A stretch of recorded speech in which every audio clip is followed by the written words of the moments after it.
E a gente já começa o Cidade Alerta falando daquele caso que está deixando todo mundo de cabelo em pé, que é o desaparecimento da família Aguiar. Esse caso, gente, completa um mês esta semana. Nesta tarde, a polícia realizou uma reunião para tratar do caso e planejar os próximos passos da investigação. Vamos relembrar que a Silvana desapareceu no dia 24 de janeiro. Portanto, amanhã, terça-feira, vai fazer um mês desde que ela foi vista pela última vez. O Jonathan Bittencourt acompanha esse mistério desde o primeiro dia e ele chega agora ao vivo com outras informações. É contigo, Jonathan. Seja bem-vindo. Olá, Vanessa. Olá a todos que nos acompanham. Nós estamos em frente à 2ª Delegacia de Polícia de Cachoeirinha, na região metropolitana de Porto Alegre, onde acontece mais uma reunião de rotina entre o Departamento Metropolitano e a própria delegacia, onde são conduzidas as investigações em torno do caso do desaparecimento da família Aguiar. Se nós formos colocar em cálculo, dentro de 27 horas, nós teremos os 30 dias do desaparecimento de Silvana. O último registro foi feito por volta aí das 9 horas da noite de um sábado, dia 24 de janeiro, quando o carro dela foi visto entrando pela última vez na residência. Desde então, desaparecimento e uma situação que se agrava com o sumiço também do seu Isail e da dona Dalmira, os pais dela, que no domingo acabaram desaparecendo. Nós temos informações muito importantes a partir da extração de dados do celular da Silvana, a análise que foi concluída por parte da Polícia Civil a partir do que foi fornecido pelo Instituto Geral de Perícias. A confirmação do próprio delegado regional, Anderson Speer, de que o celular não deixou a região metropolitana de Porto Alegre. Todos que nos acompanham estão lembrados das mensagens, os posts que foram feitos através do celular da Silvana, isso foi comprovado, informando que ela teria viajado para Gramado, na volta para a região metropolitana ou para Cachoeirinha, teria se envolvido num acidente com um caminhão vermelho de uma empresa, que inclusive não tem caminhão vermelho na frota. A polícia descarta que ela tenha viajado para Gramado e muito menos que o celular dela tenha sido levado para esta região, o que confirma mais uma vez a tentativa de despistar as investigações e até mesmo atrasar o trabalho da polícia. Afinal de contas, ela estaria bem, teria sofrido apenas um acidente. No entanto, nós temos um dado adicional. Foi obtido hoje, eu entrei em contato com o delegado Anderson Speer mais cedo para ter informações sobre o horário em que foi feita a chamada telefônica para o mercado do seu Isail e da dona Dalmira. Nós temos essa informação. 11 horas e 33 minutos de domingo, dia 25 de janeiro. Imagens que nós temos também, divulgamos em primeira mão lá no início, de que 6 minutos depois, seu Isail foi visto entrando na residência da Silvana em busca da filha. Eu fiz a contagem através, inclusive, do próprio aplicativo de direção, de GPS, para estimar uma caminhada do mini mercado até a casa da Silvana. Nós estamos falando entre 9 e 10 minutos. Seu Isail aí chegou em 6 minutos e já demonstra que ele andou apressadamente até a casa da filha. 11h33, a chamada do telefone da Silvana. Não sabemos quem falou por ela, se alguém falou alguma coisa, muito provavelmente sim, porque caso contrário, ele não iria até a casa da filha. 11h33, 11h39, ele chega na casa da Silvana. 11h41, 2 minutos depois de fazer buscas na residência, ele volta para o minimercado para logo depois fechar e com a dona Dalmira ir até a delegacia para registrar o desaparecimento. Encontram a delegacia com as portas fechadas e, por conta disso, acabam retornando e depois não são mais vistos. Nós estamos falando de um mistério que completa 30 dias amanhã, com um preso temporariamente, estamos chegando na metade do prazo da prisão temporária, que é de 30 dias. São 13 dias de prisão do Cristiano Domingues, o principal suspeito, ex de Silvana, e que, inclusive, nesse momento, nós temos o silêncio dele para a Polícia Civil. Nas oportunidades que ele teve de prestar depoimento na condição de suspeito, o silêncio prevaleceu. Enquanto testemunha, ele falou.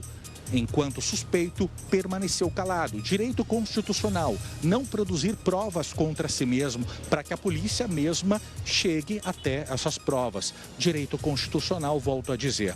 Já a testemunha, no caso, a atual companheira do Cristiano, esse policial militar, ela tem sim prestado depoimento, colaborado de certa forma com informações, declarações, tem se manifestado para a polícia. Inclusive, foi quem forneceu senhas, depois de alguns dias, as senhas do dispositivo dela. Cristiano não forneceu, mas ainda assim a polícia extraiu todos os dados com uso de ferramentas, tecnologia, e a análise acontece neste momento.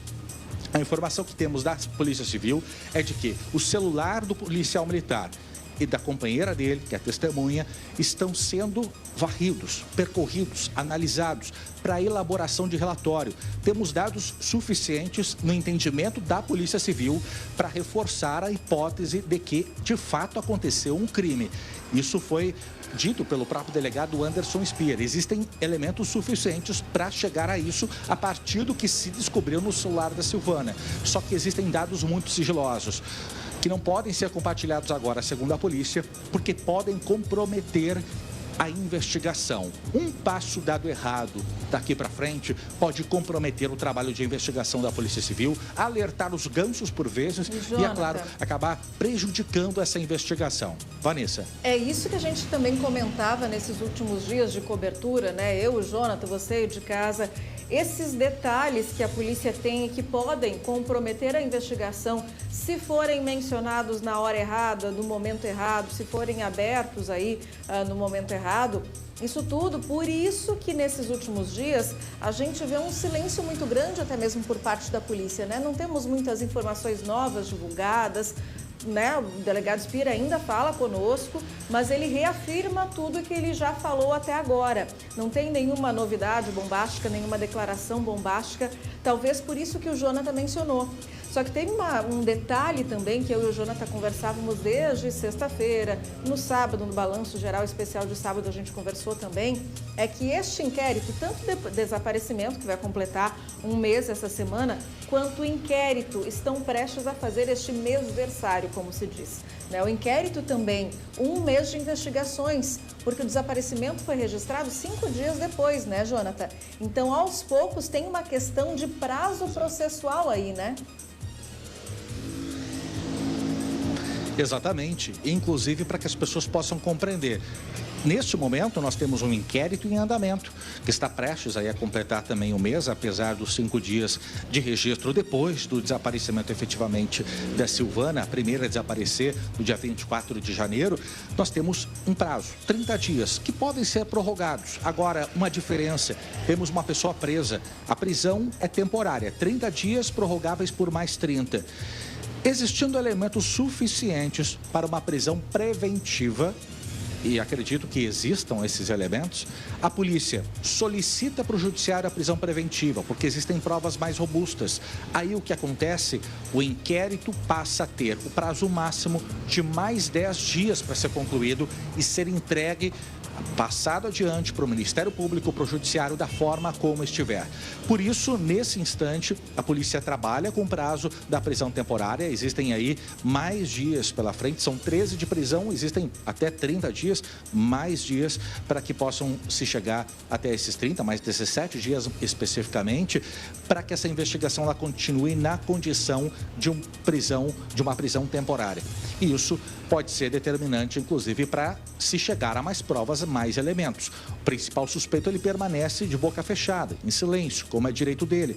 A defesa dele, Dr. Jefferson Barcelos, informou: existem alguns procedimentos, algumas perícias, alguns trabalhos periciais, trabalhos e relatórios que estão sendo feitos por parte da polícia, que vão ser colocados ali no inquérito. E o próprio advogado vai ter acesso a esses dados. Ele disse que, dependendo dos resultados, que existem mais perícias a serem divulgadas, existe sim a possibilidade dele se manifestar. Isso vai ser avaliado. Agora, que tipos de resultados aguardados são esses para que ele possa finalmente falar? Esse é um grande questionamento. E é claro, a polícia também trabalha investigando mais pessoas nesse círculo de desaparecimento. Estamos falando de um preso temporariamente, mas a polícia em nenhum momento descartou o envolvimento de mais pessoas. Estamos falando 3 desaparecidos. Ou seja, existe a possibilidade de mais indivíduos estarem envolvidos nesse desaparecimento, para articular da forma como tudo aconteceu. Nós já temos imagens que mostram movimentações na casa da Silvana, as próprias idas ao mini-mercado da família Aguiar, com chaves que ele tinha acesso e que até agora não ficou muito bem explicado por que ele tinha acesso às chaves, depois de anos de relacionamento encerrado com a Silvana e até mesmo havendo uma repulsa da parte dela com relação a ele e a própria família dele não querendo que ele se aproximasse mais, tendo em vista o relacionamento que eles tinham um tanto conflituoso. O que mantinha eles vinculados era o filho de 9 anos de idade, que nesse momento sofre bastante, está com a família paterna, com a avó dele, a avó paterna, e que nesse momento se vê num cenário de muitas dúvidas. Afinal de contas, o pai está preso temporariamente, sendo investigado pela morte da mãe, e a mãe não se sabe nem onde ela está. Os avós não se sabe nem onde estão também. A polícia acredita que existem elementos suficientes para reforçar a linha trabalhada até agora. 1 feminicídio, 2 homicídios. Estamos falando também de ocultação de cadáver, Vanessa. E o motivo deste crime todo tão complexo, né? Um crime de feminicídio e duplo homicídio, que é a linha que a polícia trabalha inicialmente, a polícia mencionava, olha, ou é um cárcere privado, descartamos sequestro porque ninguém pediu dinheiro, ou é um cárcere privado, ou então é sim um crime contra a vida, porque essas pessoas acabaram, né? Não comentam mais, não procuram nem familiares, nem amigos, não existe este contato. Elas estão privadas de contato. Então, ou é um cárcere privado ou é um crime contra a vida. Então, aos poucos, a própria polícia descartou a questão do cárcere privado e cravou, olha, estamos trabalhando sim com um feminicídio seguido de um duplo homicídio. Mas a motivação, Jonathan, até muitas vezes o pessoal de casa manda mensagens, troca ideia com a gente pelo 989 11 27 17, que é o Zap do Povo, que vai aparecer aqui no cantinho da tela e o QR Code para você salvar o nosso contato. As pessoas mencionam assim, um crime deste tamanho, desta natureza, por uma discordância de como criar o filho. Porque o próprio delegado Speer, em algumas manifestações ao vivo e também entrevistas gravadas aqui para a Record Guaíba, ele mencionou que teria sido essa rusga aí entre pai e mãe, né, sobre a criação do filho, que teria motivado esse crime. Existe também um processo, né, Jonathan, que você mesmo mencionou, conversou com amigos da Silvana, enfim, que o menino ele tinha intolerância alimentar. E toda vez que ia passar o final de semana com o pai, passar alguns dias com o pai, esta intolerância não era respeitada. Ele voltava com problemas de saúde, em decorrência desta alimentação inadequada. Então, tudo isso teria motivado um feminicídio seguido de um duplo homicídio. As pessoas, Jonathan, ainda falam que é muito pouco para se cometer um crime dessa natureza, nas mensagens que a gente recebe até mesmo nas redes sociais. Mas se a gente for pensar que em outros casos que a gente cobre aqui e traz para você, as pessoas são mortas por um par de tênis, né, por uma briga entre vizinhos, uma desavença por causa da fumaça do churrasco, gente.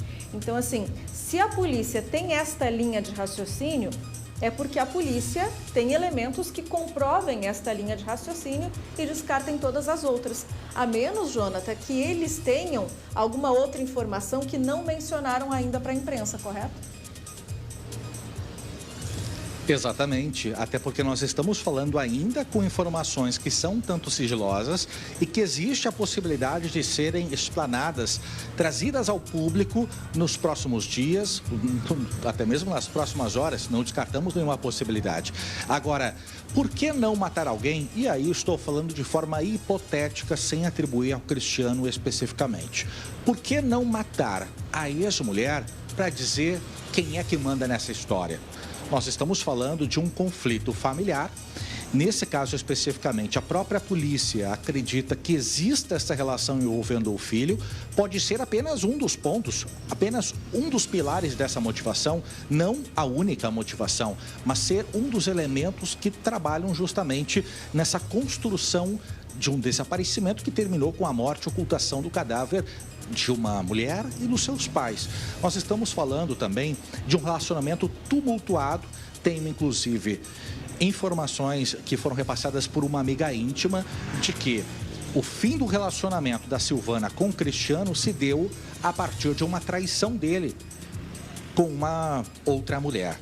A partir desse momento, foi muito complicado para ela superar essa questão, até mesmo porque no relacionamento dela, ela vinha passando por vários processos de desgaste. Ela teve a retirada de um nódulo no seio. Segundo a amiga, ela foi bastante humilhada, desprezada pelo então marido, e esse processo se arrastou para ela tentar, inclusive, melhorar a imagem dela, a autoestima, passou a realizar exercícios físicos. Temos muitas imagens de sobra nas redes sociais da Silvana, focada em melhorar a sua imagem, estar de bem com a vida, fazer exercícios físicos, aquelas pedaladas na bicicleta ergométrica, por vezes na companhia do próprio filho. Então, existe todo esse trabalho, esse contexto de fundo. No início do mês de janeiro, nós divulgamos aqui com exclusividade também a mensagem que a Silvana repassou para justamente uma conselheira tutelar, relatando o drama, que ela tinha esse conflito envolvendo o próprio ex-companheiro, a questão envolvendo a alimentação dele, que ele sempre passava mal quando ia e que estava sentindo alguma coisa muito estranha, estava se sentindo inclusive ameaçada e que em um determinado momento, quando o filho estava mal, não teve condições de ir até o pai, como eles costumavam, e de vez em quando ele ia até a casa do pai e passar tempo com o pai, ela tinha guarda unilateral, mas volta e meia acabava indo para o pai também, o menino.